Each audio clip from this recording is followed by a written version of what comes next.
Aziz दोस्तों अस्सलाम वालेकुम namaste सत श्री अकाल good afternoon. Today I'm very pleased to have with me David again. David, the most vocal person in England, and that he texts up. People sometimes don't like it, but when we go in details, we understand that how correct he is. David, welcome to my show Arif ki Bhasha. Hi, Arif. It's really nice to be back with you. It's always an absolute pleasure to speak to you and also to those people who watch you. So nice to be here. Living in England and living as a Muslim in India, in England, I have so many things to ask you. I'll start with the expulsion of you and Katie Hopkins from Twitter. How do you see it, and what were the reasons? Well, in the case of Katie was expelled because she made a joke. And unfortunately, you're not allowed to make jokes on Twitter. And that was used as evidence to take her down. In my case, I was expelled from Twitter because I asked a question, a perfectly reasonable question of a public figure who'd made a statement, and that was seized upon by the left-wing hordes, the witch hunts that operate across Twitter, Arif. And I was called all kinds of names. I was called a racist. I was called all kinds of stuff like that, which is pathetic and defamatory. But that's how the left operates. And actually, Twitter, as usual, as could be predicted, once all the big blue tick names, of which pretty much all of the left-wing blue tick names in the UK demanded that I be taken down, and so it was. I was taken down. So that's essentially the short history of it. But you know, it was always going to happen. It was going to happen because, and this is something I know that you've always spoken the truth. I know that people watching this, that's what we exist for, to speak truth. And as you said in your introduction, sometimes truth can be harsh. It can be hard to hear, Arif. No one, I sometimes don't want to hear the truth either, but you got to say it. So I'm not unhappy to be removed from a platform which essentially hates the truth, and it hates our truth, the things we talk about. I've had so much abuse in the past week. It's kind of cosmic, the levels of hatred, and but you know something, it's like everything else. The people behind it don't seem to realize that it doesn't weaken us. It doesn't weaken Katie. It doesn't weaken me. It makes us stronger. And that's something they will come to learn in due course. David, where is freedom of expression? Where is freedom of speech? This country has always stood, United States, where Twitter operates, they always stood for freedom of speech, and we saw on Twitter and Facebook that there is so much of hate speech that is not stopped. Then why these genuine voices are silenced? Where is the freedom of expression then? I think freedom of expression here in the UK, Arif, is disappearing really fast. Sadly, for me, one of the difficulties I had was that if you go on BBC or Sky or any of the big media channels, you're not allowed to say certain things. So they censor you. So then you go to social media like Twitter and you try to then have honest conversations, and then you get censored. And the government doesn't move in to support. The government does nothing. In fact, I think the government's happy about the idea of censorship. And so for me, and it's interesting, talking to you about this as someone who's come from outside of the UK here, expecting to have more freedoms. Unfortunately, the way this country's going, we will have as few freedoms as, for example, many dissenting people in Pakistan will have. That's the direction UK is heading. And so I try to warn about it. I try to speak up. I've got lots of friends, lots of people who agree, Arif, and understand that freedom of speech is deeply under threat. And we will continue to fight the fight, and we won't be given up. But tell me, how can we continue to fight when we are not on such platforms? Because these are Facebook, Instagram, and Twitter are such major platforms. How can we stop this? I call it fascism. Sorry to say, but this is fascism, that when you suppress truth, when you suppress the people who are ready to speak truth. So how do you advise us to continue, people who are still on Twitter and other because Parler, I have also joined behind you, but that's not still the platform that Yeah. at the extent of Twitter and this. So how can we continue this fight? Well, that's a great question. And there's several answers to that. In the first place, you're absolutely right. Parler, where you can find me at David Vance, if you're, hopefully people will go and find me there. It's a smaller platform. I think it's got about 4 million people on it. Twitter's got 2.2 billion people. So that's the difference. But a lot of that 2.2 billion, I believe they're bots. You know, they're Chinese bots. There's lots of falseness around Twitter. And I think, you know, Arif, people, if you're still on Twitter and others are, you should continue to fight. I fought as long as I could over there until they took me down. I believe they will eventually come for everybody who does speak for truth. And yes, it's been Katie and then it's been me, but it'll be somebody else tomorrow. So that's why we've got to use other weapons. And by that I mean we do need to go to Parler. If we can be on YouTube, like you are, we need to use YouTube. And can I ask, please, it would be really nice, Arif, if we could get as many of your YouTube followers to please consider my YouTube channel, which is David Vance 2020. Please consider that, because we'll use that as well as another platform. But there will be new platforms coming along. It won't all just be Twitter, Facebook, YouTube. There will be newer things coming along. There'll be things that maybe bypass social media. You know, there are other things actively underway that I can sort of let people know that our voices are not going to be shut up, because there's no point in being on Twitter or Facebook or even YouTube if you can't say the things that concern you. Well, what is the point? And so I believe these platforms will die eventually. I mean, people, some time ago, there was a platform called MySpace, which was quite big. It's gone now. And that's what happens. Twitter is woke. It's hard left. It's full of the most awful accounts, Arif.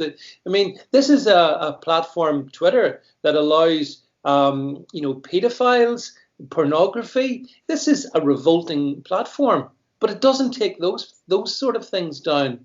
It takes the likes of me and Katie down. So, you've got to ask yourself, there will come a point when none of us will be left on Twitter, and that maybe that's a good thing. Let it rot, let it die.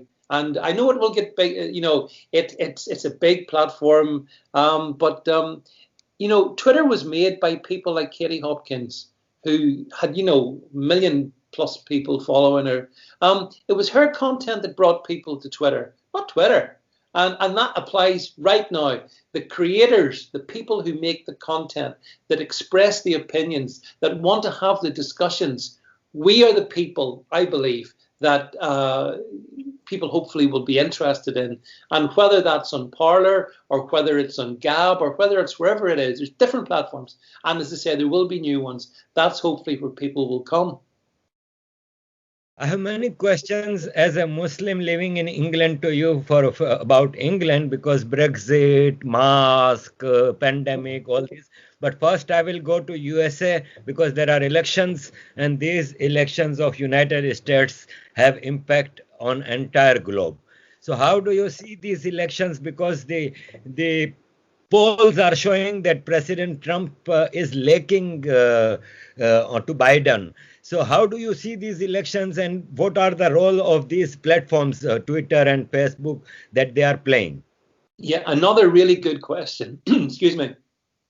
Back in 2016, the polls showed that Trump was going to lose 92%. I think it was 92%. The polls had him a guaranteed loser, and he won. And he won.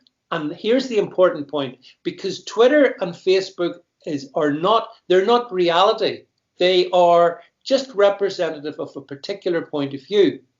Back in 2016, I remember going on the media, TV, and predicting that I thought that Donald Trump would win. And I was laughed at and mocked, and then he won. So this year, I believe President Trump will win re-election.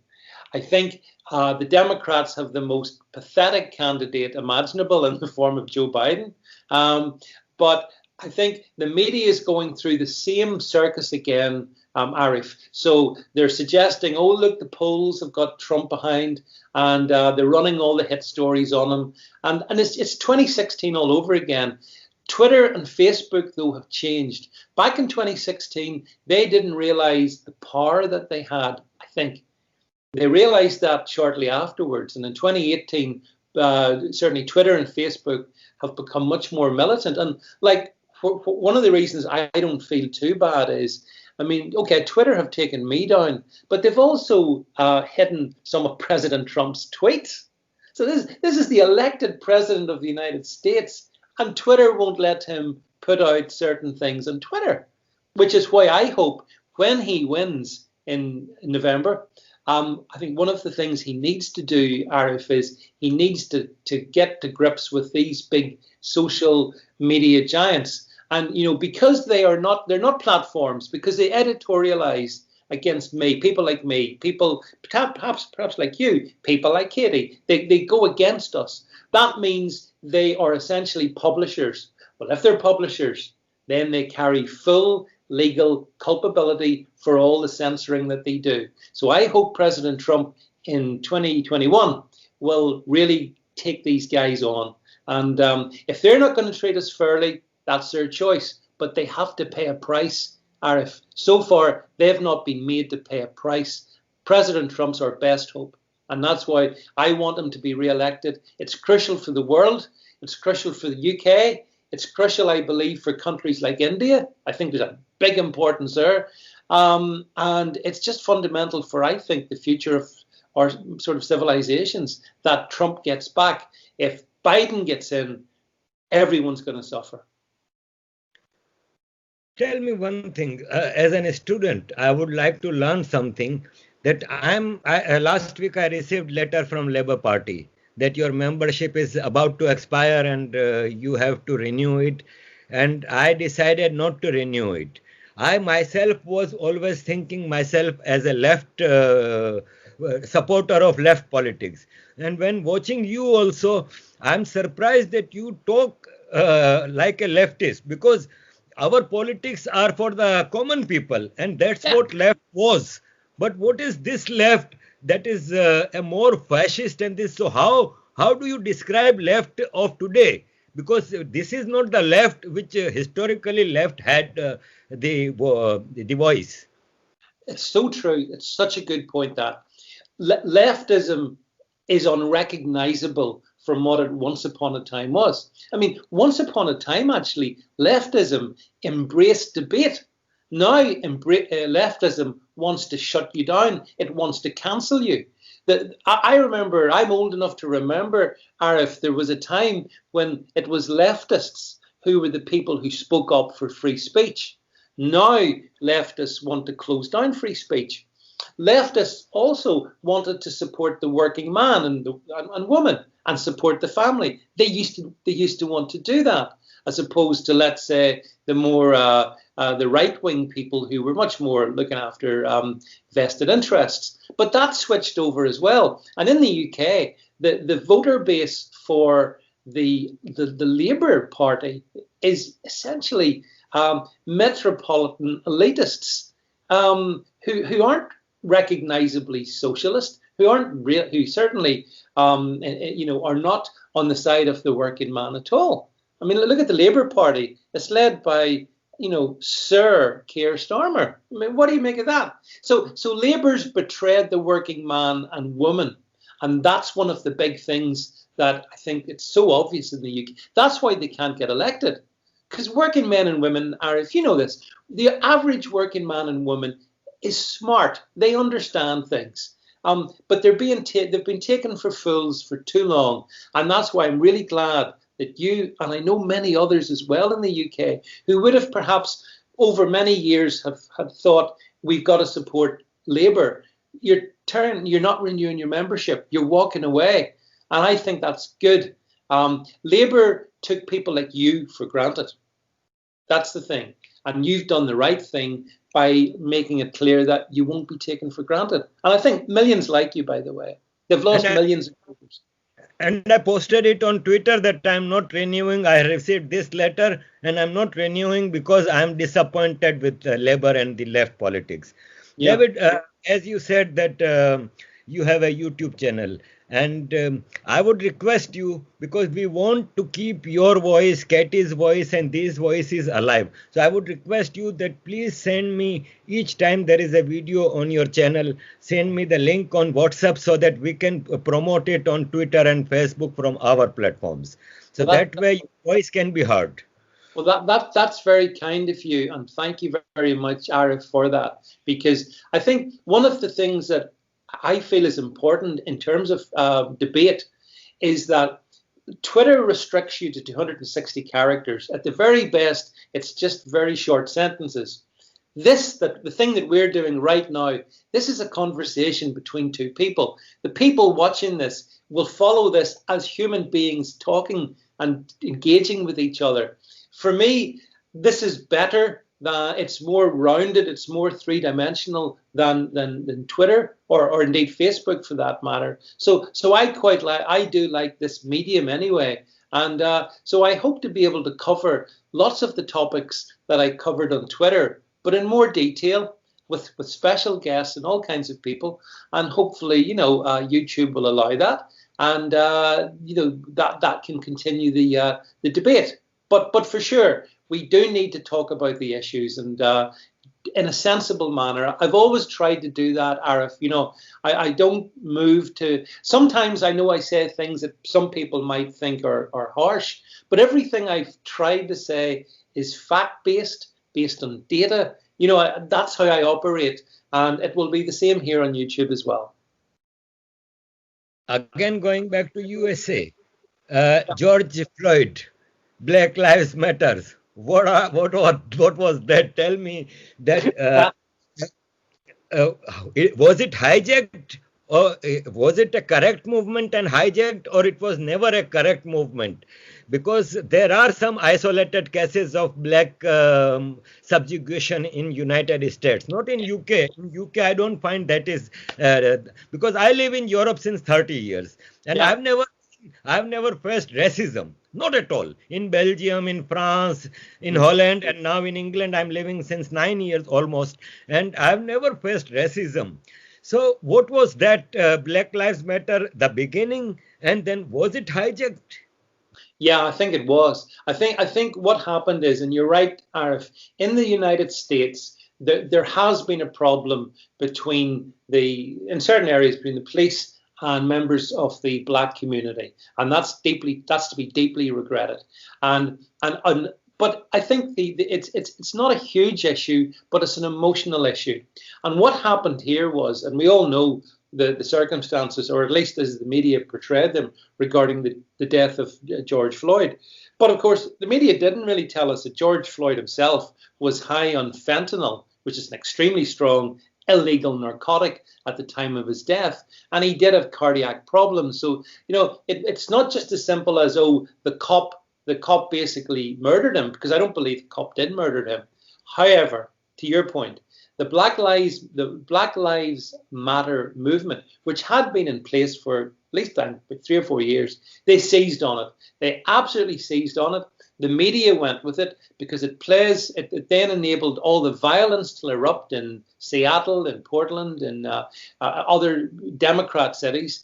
And so you get all these images on TV of America's on fire, just at the time as President Trump is going for re-election. Now, I'm afraid I don't think that's coincidence. I think the death of George Floyd was weaponized by the Marxists in Black Lives Matter, exploited by the Democrats, And we'll see how it pans out. But I do think that, I mean, one of the ironies is, Arif, that all these riots are happening in Democrat cities. Well, they weren't going to vote for Trump anyway. It wasn't happening. Portland was never going to vote for President or Donald Trump. So they're burning their own cities down. I'll tell you the people I feel sorry for. The ordinary working black men and women in these communities. Those who humble shopkeepers who have seen their businesses burnt down, who have seen years of effort reduced to rubble and ashes by gangs, which I'm sure you may have noticed, which is quite ironic. A lot of the gangs that are going around causing the trouble, they're not black people, they're white people. They're white, middle class, privileged Americans, and they Antifa, which to my mind are, you mentioned the word fascist earlier. I consider Antifa to be fascists. And so these white middle class wokey kids are destroying black neighborhoods, and that's wrong. So my sympathies lie with the family of George Floyd. I wouldn't want to, it's an awful way to lose your father or your brother, or it's a terrible thing. My sympathies lie with his family, with those black businesses that have been ruined, and my contempt lies with Antifa, with the Democrats, and most of all with the Marxist, anti-family Black Lives Matter movement itself, which is very close to being a domestic terrorist organization, as far as I can see. David, cricket is my passion. And last year, when England had the World Cup, Indian captain, not captain, wicketkeeper, Mahendra Singh Dhoni, he had gloves with a small a trademark of Indian Army, because Dhoni is an active army person also. Yeah. So he put it, and ICC had a storm, and they said that cricket has no place for politics and this and that. And then this year we see that when West Indies come and this knee down and Black Lives Matter, then such a huge political involvement is allowed, but a small trademark was not allowed. Why this double standard? Why sports is being politicized? Well, I agree with you. Sports has been totally politicized, and we've seen it with cricket in the UK. We've seen it in football, the Premier League in the UK. We've seen it in the States as well. And I'll tell you why it is. It's because all these big corporations are scared senseless of Black Lives Matters. They don't want to be seen to be racist. So unless they bow down, and you've seen, as you say, Arif, you've seen them bowing down. You've seen them with Black Lives Matters insignia. I mean, this is a Marxist organization. I disagree with all of this. I think sport and politics should be kept as separate as is possible. If that's possible, do that. But what we've seen has been horrific. And I think a lot of cricket fans and a lot of football fans as well. I mean, the football is an interesting one, because I think that because the football stadiums are empty, because they're not allowing crowds in, they get away with all this virtue signaling.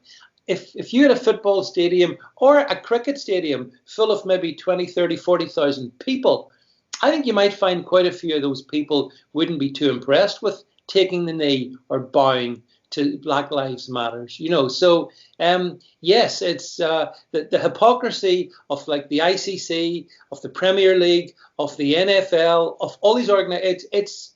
But it's because they're scared. All their advisors are telling them that this is the right thing to do. It's not. It's the wrong thing to do. And I think when history looks back, they'll be seen to be a bunch of spineless cards. They should have stuck by impartiality. It's perfectly, if people want to support Black Lives Matters, it's fine, but not sporting bodies. That's wrong. And at least in my mind, that's wrong anyway. Have you been to Oxford Street during those days when there were so many scumbags coming out? I know England is a multicultural society, and it's a good thing, but then is it diversity that when I go to a park and I see a paper that don't bring your dogs here because we Muslims don't like it? I'm a Muslim, but I don't believe in all these things. And when we see this on Oxford Street in London, Horrible. How can you stop it? Because I don't like it as a Muslim. Because if they want this kind of things, then go to Saudi Arabia, then go to Pakistan. As Katie said, that if Islam is such a wonderful religion, Yeah. why do you go to a Christian country to live in?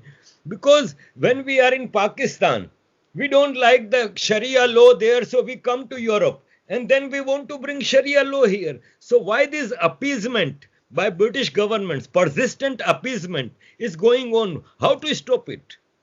Well, what we need to do is we need to have better people in government. That's what we need to do. The appeasement has been relentless. And this government, this new Boris Johnson government, is every bit as bad as the ones that went before. And you're right. People should be able to come to this country, Arif, be they Muslim, Jewish, Hindu, it doesn't matter. People's religion is for them. It's a private. It's, in my mind, it's a private matter for them. But they should all be made to be held responsible to the British laws, to British traditions, and British culture. That's how it should be. Our governments are too cowardly to do this. We've got weak fools in power, I'm afraid. And I mean, the biggest irony was, yeah, you mentioned Oxford Street. Yesterday, this was the biggest irony of all, when the government was telling us that we can't have more than 6 people get together, Arif, because, oh, that's just not possible. We had a parade down Oxford Street, which looked pretty much Islamists or some form of Islamists making a parade down the street. And there were thousands of them. And that's hypocrisy. We want good, responsible citizens in this country. Doesn't matter what religion they are, or if they have no religion, doesn't matter. But you've got to be held responsible to our laws. If I went to Saudi or I went to Pakistan or wherever, I would be responsible to those laws. I would respect them. The same has to apply here. But we've got the most useless bunch of politicians ever, of all persuasions, really. And therein lies our fundamental problem. When I was working for Ministry of Justice as a translator in Belgium, one day my director asked me that how do you see Muslim children growing up in Belgium? And I told them that horrible, because when they come out of school, they go home and they become Muslim. Then that wear Arabic dress and they go to madrasas. Now, for example, in the evening when I go to Ilford for shopping, I see many young children wearing Arabic dress and going to madrasas. What is this? Which kind of generation we are developing, that they are learning something else at school and then they are going to madrasa to learn something else? Do you think that these madrasas, mosque is a place of prayer? Leave it for the prayer only. Why this double education? Why this double standard then? Yeah, well, I mean, this is the fundamental problem we have, because we do have some very militant Islamists in the UK, and they've got themselves into all kinds of positions of influence. For example, I mean, the Muslim Council of Britain were very happy to call for my removal from Twitter last week. They've been curiously quiet about other matters, but they're very happy to do that. You're dead right, though. The only way that multiculturalism can work, Arif, it doesn't matter what country, it has to work on the basis that the people that come in from wherever, they have to integrate and become part of, be it Belgium, be it France, be it UK, be it wherever. That's the only basis. If you allow them to be different, and as you say, when they go home from school and they become garbed in Islamic wear, and they go to the madrasas and they're taught political things, then that should be tackled. That should be confronted, that issue. But instead, I fear that again we come back to the fundamental problem. Who is the politician that will confront this? Who will say this is a problem? It can't be, at the moment in the UK, at any rate, it can't be said. And so the problem gets worse. And the thing is that, Arif, as one generation moves on and then a new generation comes, the problem gets worse. It doesn't get better, because generations can see, basically, we don't have to integrate. We can live in UK. We don't have to accept UK laws. We can have Sharia law if we want. We don't have to pay attention to government, to what the government urges us to do, and they get away with it. Now that's true. That is the fundamental issue that we have, and that's why there's not enough harmony. I think you and I would want to see a harmonious society where people get along. You can't have that if there's a section that's basically saying we're not interested in your laws and we will do whatever we want. Well, sorry, that's not going to work. And it's particularly acute in Britain. It's funny, you've come to a country, Arif, which is rapidly Islamifying itself, and I don't know what that's going to mean, but some people say, by 2030, 2040, this country could become a majority Muslim country. Now, if that then means that we become a Sharia country, we're gone. So I hope that doesn't happen. I don't want to be too negative about it, but it's a genuine concern, and it's manifest in the fact that we let all the things that you mentioned, we let those things happen, and nobody really is allowed to talk about it. If you said that on Twitter, I think you might be banned. And if you couldn't say it in the mainstream media, you've got to sell. We talk about diversity. Well, I'm all for diversity, but I'm also for respect, and I'm for the rule of law. What's wrong with that? David, as a Muslim, I was also taught this, and every Muslim child is taught that you are Muslim, you are superior to others. Only you are correct. Nobody else will go to paradise, only you will go to paradise. I consider, as a student of politics, I consider it as a fascism. Because fascism, when you differentiate between people on the basis of religion, and it is taught to us that you have to convert every non-Muslim because they will not go to paradise, they will rot in hell, so we have to convert them. My question is that there are so many covenants of United Nations that UK has signed, Europe has signed, even Muslim countries have signed, and it is anti-fascism covenants, all of them. Isn't this fascism? And shouldn't be there a legislation in UK parliaments to stop this teaching of superiority of your religion, and then showing that you are only correct, only you are superior? Why there is no legislation in UK to stop this preaching? Well, maybe one of the reasons for that is you mentioned the United Nations, and I know you're very familiar with the United. But I mean, the UN has got a very significant Muslim lobby, and that lobby, I think, would not be very happy if the UK did what you've just suggested. And so, in a way, I think the United Nations is a fundamental problem. By the way, Arif, I think it's a dangerous organization, to put it mildly.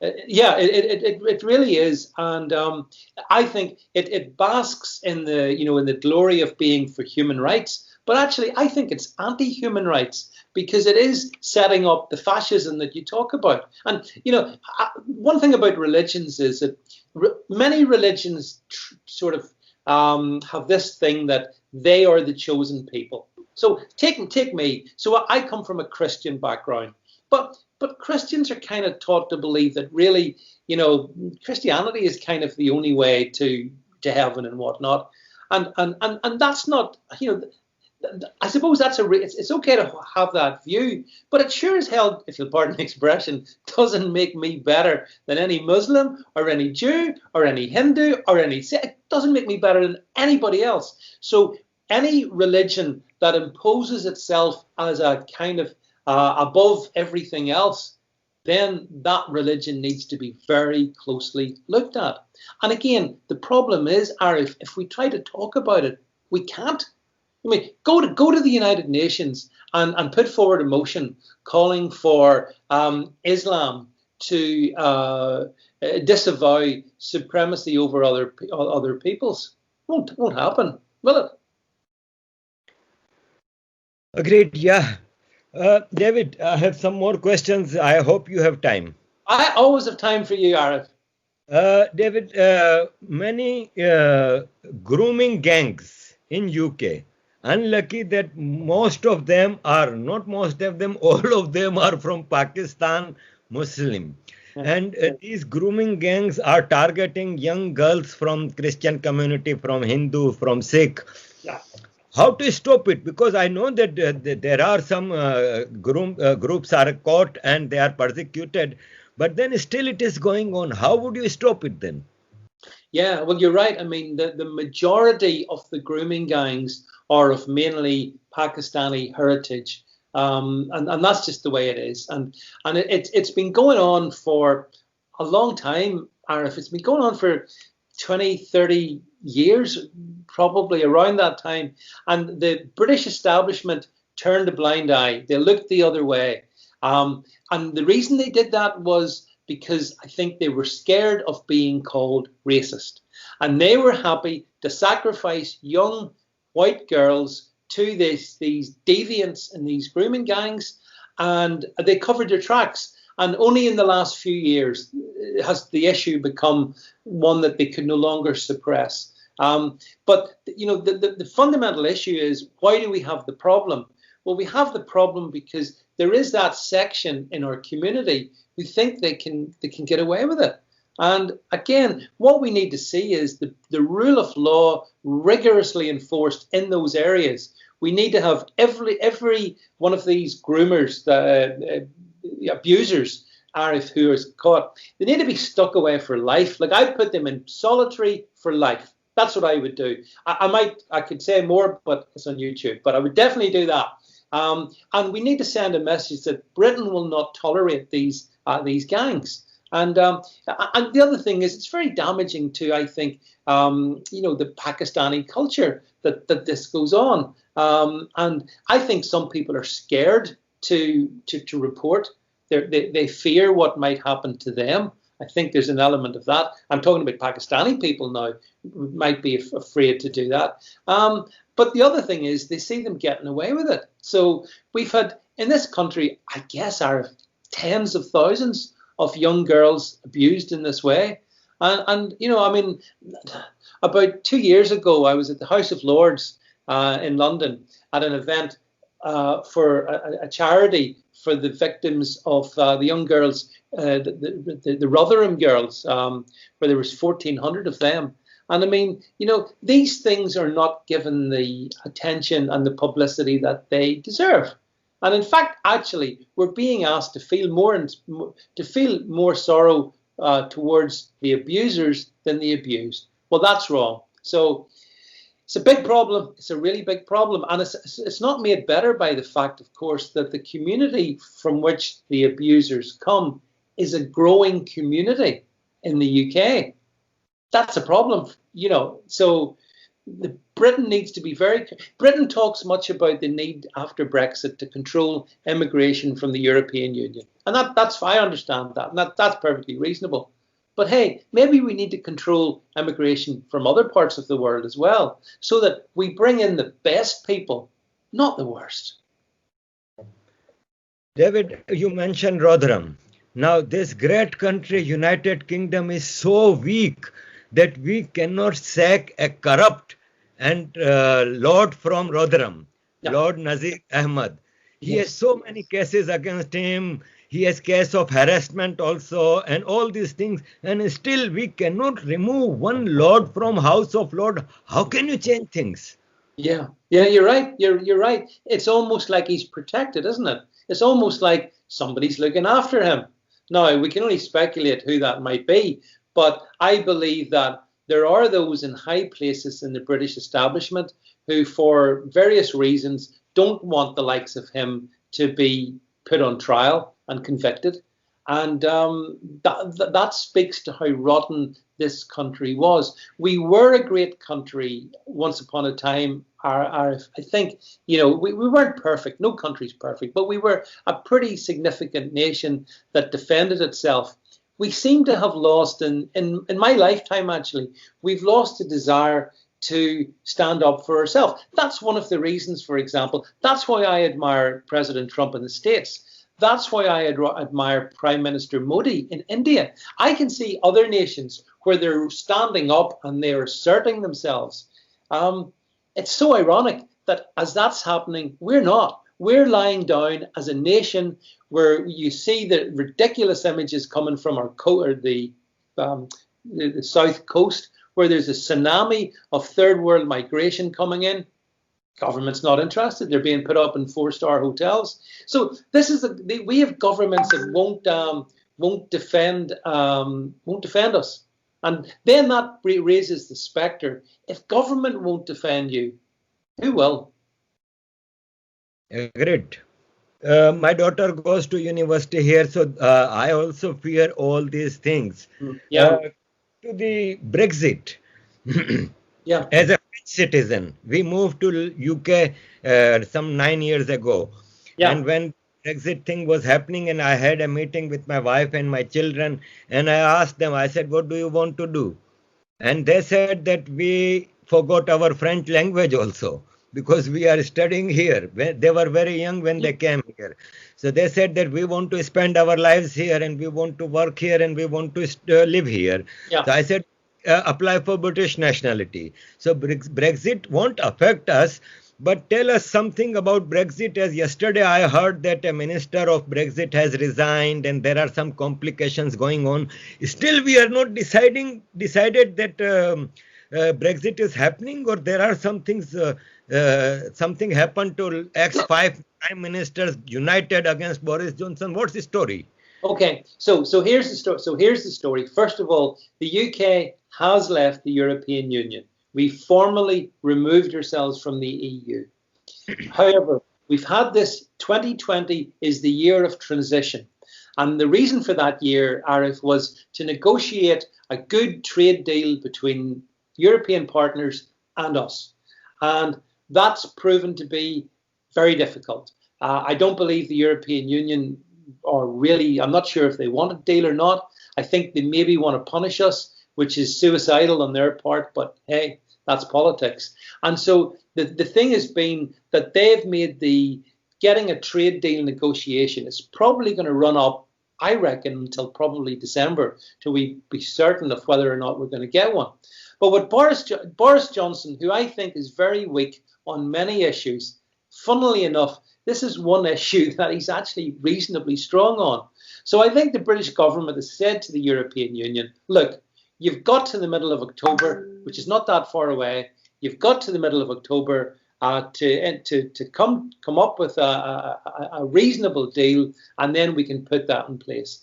And I hope that happens, because, as I've said to you the last time, Arif, I look upon European citizens as my friends, and I've got loads of friends in so many EU countries. The point for me about Brexit was the UK asserting its own political sovereignty to do the right thing for British people, but working closely with our good friends, in France, Spain, Germany, all those countries, great countries. As for the 5 prime ministers that you mentioned who were piling on Boris Johnson, well, Boris Johnson is a majority in the Commons of 80 MPs. He's got 80 MPs more than the others. Yesterday, he got 77 of them to vote for him. So what that means is, I'm afraid, Theresa May, John Major, Tony Blair, nobody cares what you think. You're yesterday's men. And much as I criticize Boris Johnson, I also think, Arif, it's good to give credit where credit's due. And as I say, I really want us to get a deal, because if we don't get a good deal, it will be a problem for the UK, for sure. It will be a big problem for the European Union. Now, at a time of COVID, when all countries are suffering in one way or another, apart from China, that's another discussion. All countries are suffering. Surely we want to be able to trade and do well together. I want us to trade with France, Germany, Spain, Holland, Belgium, all these countries. But remember, the UK, is their biggest market. So if they don't come to a deal with us, there will be tariffs on every product coming, or many products coming from the EU to us. That disrupts the economy. That will cost jobs, make things more expensive at a time when we're all in recession one way or another. So I hope it works out well. The EU needs to show good faith. And history shows me, Arif, that what they do is the European Union waits until 1 minute before midnight and then it does a deal. So that's probably, I hope that's what's going to happen. And I look forward to coming back on and talking to you about it. If it does, and if it doesn't, we'll all have to cope with the consequences. Coming to the main point now, this Chinese virus, this has destroyed all of us. Just today, I was talking to my children because my children are very much cautious for the mask, and my daughter, she does not go out without mask and all these things, and they are very afraid. And when I talking today to my children, and I said that comparing with Europe, like France, Germany, how they have handled and how we have handled in England, do you think that we have mishandled it? Because everything is destroyed, everything. It's been totally mishandled. And I mean, I've got friends in Holland, for example, and I mean, over in Holland, and I think Belgium as well, I mean, their response has been very, it's been different. So I don't think people are walking around in Amsterdam in masks, for example. And I mean, they're not falling over and dropping dead of COVID-19.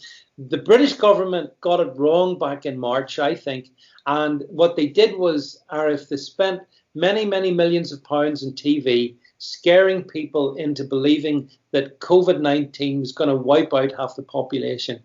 Instead, I think the total number of deaths in the UK from COVID-19 exclusively, so people who had no other ailments, no other morbidities, it's just under 1,400 people. Well, listen, 1,400 people dying off COVID as opposed to from COVID. It's not a pandemic. And what worries me is that the UK has melted down the economy. Honestly, I'll make a prediction now, and it's an easy. I was making it 4 months ago. When we get to the end of October next month, just watch the unemployment numbers. And in particular, you mentioned your kids at uni and whatnot. Back when I was coming out of university a long time ago, Arif, there was a big economic recession in the UK. And it was very hard for young people like me to get a job. This time, it's going to be worse by the time we get. And it's that age group, you know, the 18 to 25-year-old young people. So I think the government has mishandled it, and they're continuing to mishandle it. And they have scared so many people, young people, Arif, and old people. I've spoken to elderly people in their 80s who have not been out of the house in 6 months. They're too scared. They think if they go out, they'll get the virus and they'll die. Now that's extremely unlikely to happen. But that's what they think. And the UK economy has been ruined, much more so than many European economies.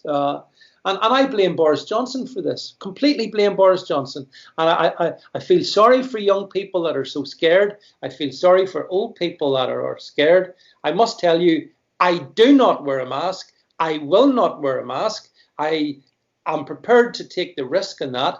I follow government regulations, of course, and the government regulations do allow for those who have various exemptions not to wear a mask. I hope we get to the day where we don't wear masks. Because here's the thing about masks, that I wonder, do people feel this? You and I are talking like this to each other. I can see you, you can see me. You can see my face, I can see your face. That's the nature of our common humanity. We can see our expressions, our eyes, our mouth. You know, if you put a mask on, you can't see anything. It's horrendous. It takes away our very humanity, regardless of religion and stuff. We have a humanity, and we need to be able to see each other. So I would encourage the government to, try to get the civil servants back to work, get the public sector, all of it back to work, encourage the private sector to get back to work, lose the masks, look after our most vulnerable, look after the people with comorbidities who are more likely, look after them. But we could have done that back in April, Arif, and we didn't. And now, when you get to the end of October and you see millions of people joining the unemployment lines, it's not COVID that did it. It's the government that's done it. So you think that mask is not necessary? No, I don't. There's no science behind it. No, there's very little scientific data that says that the wearing of a mask will in any regard either protect you or protect other people. It's just not there. It's hearsay, and there's lots of scientific evidence to suggest that. So, and actually, the other thing is, it could potentially damage you, because if you're, I see people, you must see people as well. So people wear masks, and then they take the mask off and they put it in their pocket, or if it's a lady, in their handbag, and then they put it back on, and then they take it back off. All the time, Arif, if there was any infection, it's being spread. I see people, with the masks on, and because they get very hot and bothered, they constantly touch their face.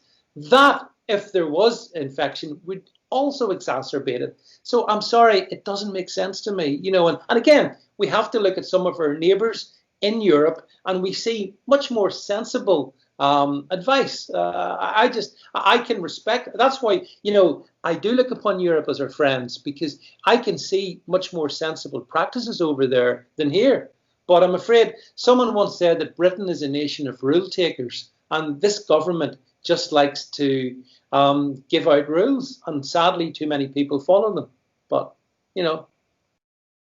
David, there is a British man whom I almost on daily basis swear on, and I shout on him, and my wife does not like it, because whole entire family move on public transport, and public transport is handled by Mayor of London, and every time when I'm going to bus, I say, "Hey, Sadiq Khan, why are you there? You should not be there. You don't deserve to be mayor of this great city," etc., etc. My son, yesterday when I went to take him from the bus, he called me and he said that the bus was full because it has 30 children's capacity, so he did not allow me. Now, a child coming out of school tired at 3:15, and reaches at 5 o'clock at home. Now, Sadiq Khan, I think Johnson was a wonderful mayor of London. Yes. Has Sadiq Khan failed, and why there is no election this year? And do you think that he will be again mayor of London next year? Well, I have to say, I completely agree with you. Sadiq Khan is the worst thing to happen to London since arguably the Great Fire of London in 1666. This man has presided over London, which is increasingly unrecognizable.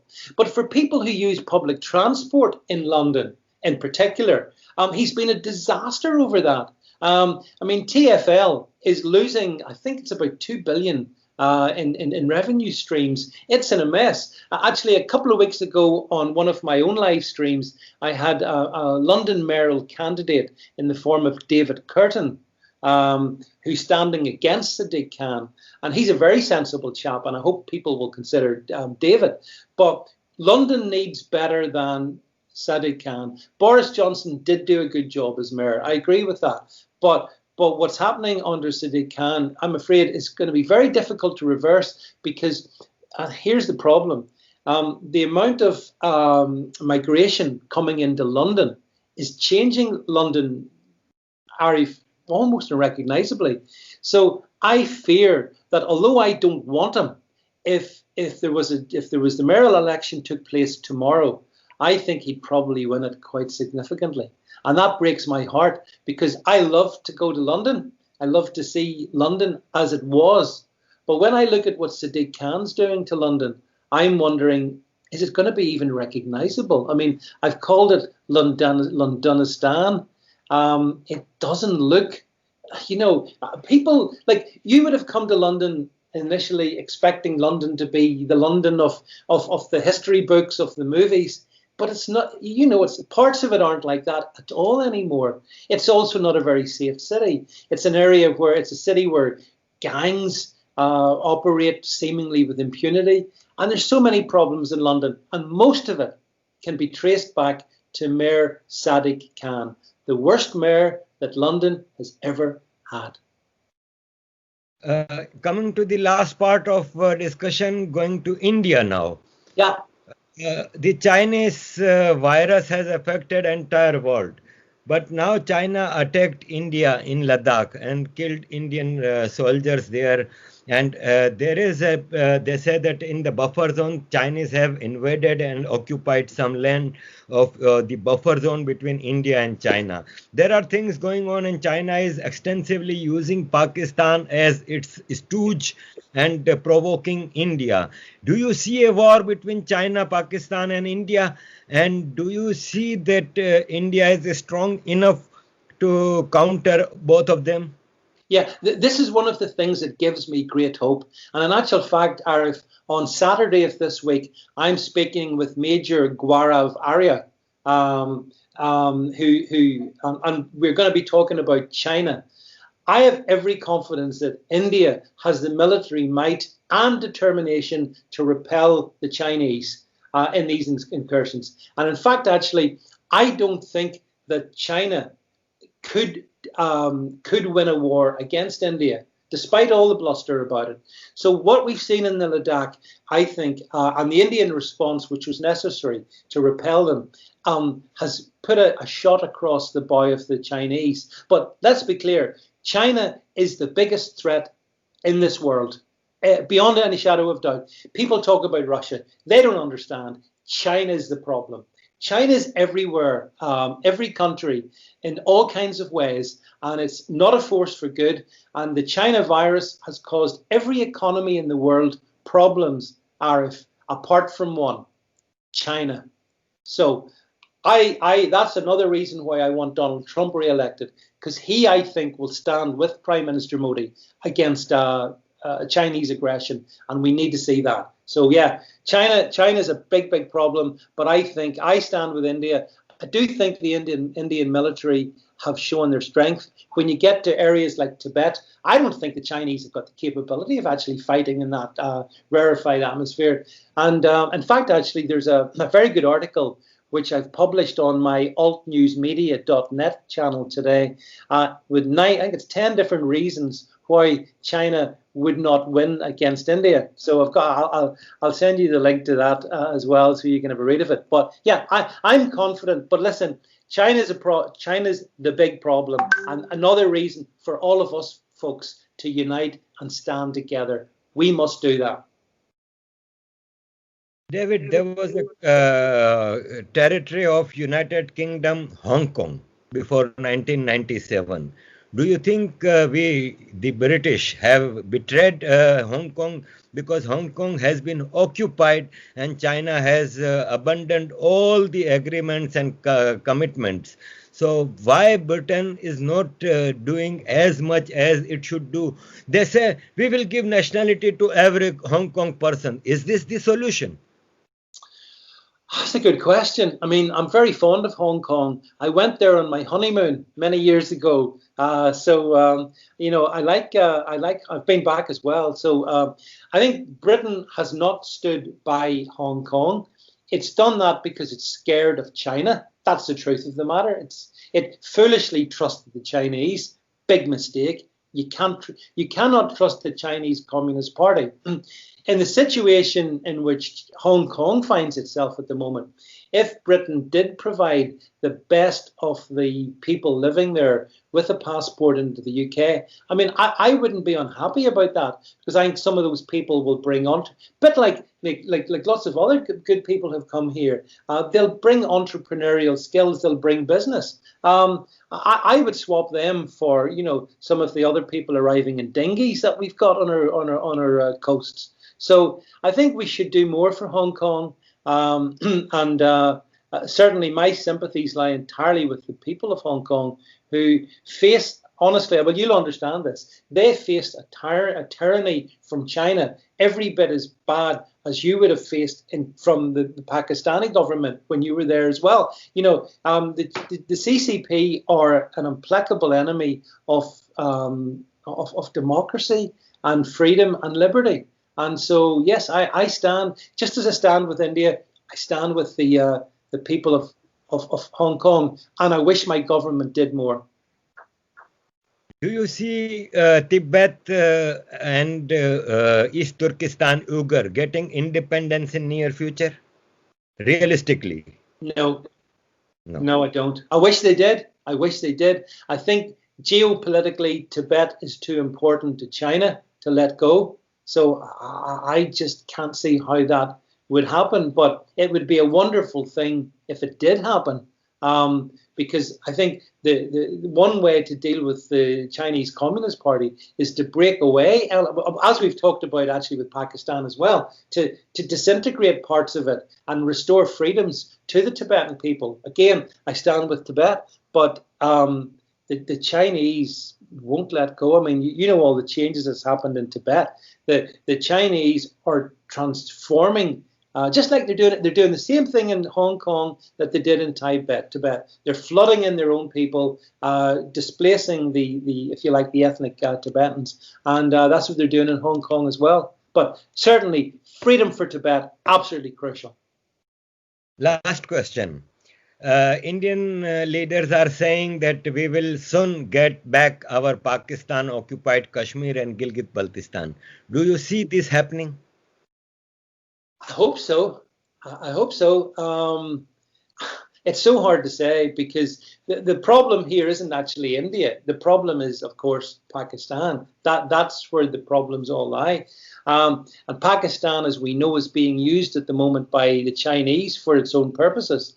And that means that for Chinese purposes, it suits them to accommodate that particular, Kashmir area. But I would like India to take control of the entire region and restore the same human rights for the people living in Pakistan administered Kashmir as in India administered Kashmir. And what's wrong with that? Because I came into this whole discussion, a couple of years ago. I thought what was happening in Kashmir with the removal of Article 370, that was just a good thing. What's wrong with empowering people? But then it comes back to fundamental issue, which we have mentioned before, Arif. I consider Pakistan to be a failed state. It's got a rogue regime in charge. I think it needs to be disintegrated. I want to see freedoms for example, my friends in Baluchistan. I mean, one of the things that saddens me about not being on Twitter anymore is the Baluchistan people would constantly send me stuff, and I did always retweet everything they ever sent me because I sympathize with them. But similarly, in the other areas that the thing that I spoke about in London a year ago, my solution to Pakistan is break it up. Its time is over, and restore freedom to the different regions and the different people. Baluchistan, where there's great levels of wealth, same in Sindh as well. That's the solution to Pakistan. It needs to be broken up. It's lasted too long, and I hope that in my lifetime and yours, maybe we will see freedom for the peoples within those regions. But the state itself is a failed state.